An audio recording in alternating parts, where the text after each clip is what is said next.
আর ABD television সাইডে দিয়ে বইয়া থাকে ঘরের তারা হরি এবিডির কোনো কামের হারা দেয় না, কারণ ফেরো বাচ্চা আছে, আবার কোনো ক্ষতি হয়। ফেরো বাচ্চা আছে, কাম করলে ক্ষতি হইব, টেলিভিশন সাইডে বইয়া বইয়া বিরাট উপকার হইব। নাউজুবিল্লাহ করলে গেল। আগের দিনের মতো চিন্তা নাই তো, আগের দিনে বেরিয়েছে বাচ্চা ফেরো আইলে ঘরে খতম করছে, কোরআন শরীফ পড়ছে। আরে বাচ্চা হইতো লইয়া বিলে মায়ও মারা যায়, বাচ্চাও মারা যায়।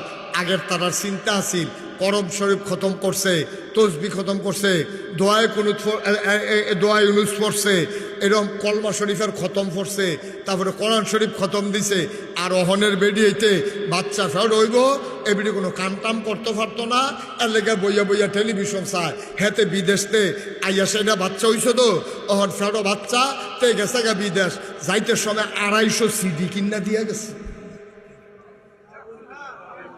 রঙিন টেলিভিশন কিনা দিয়া গেছে, স্টার জলসা সাইট। সময় যাইত না তো, তো কিতা করবো, এই বইয়া থেকে টেলিভিশন সাইডে দিয়ে বইয়া থাকবাতে বুদ্ধি দিয়া গেছে। বেরিয়ে বাইক রাইট টেলিভিশন সাইডে দিয়ে বইয়া থাকে, হাইজ রাইট বইয়া থাকে, হরিয়া কামের হারা দেয় না, যদি বাচ্চার ক্ষতি হয় টেনশন তো। এই ভিডিওর সুবিধা পাইয়া টেলিভিশনটা আমার সুবিধা লাইতে আছে, ফাঁকালি এটা গ্লাস দেখা, অন্যতা নইলে এটা ক্ষয় হইয়া গেল।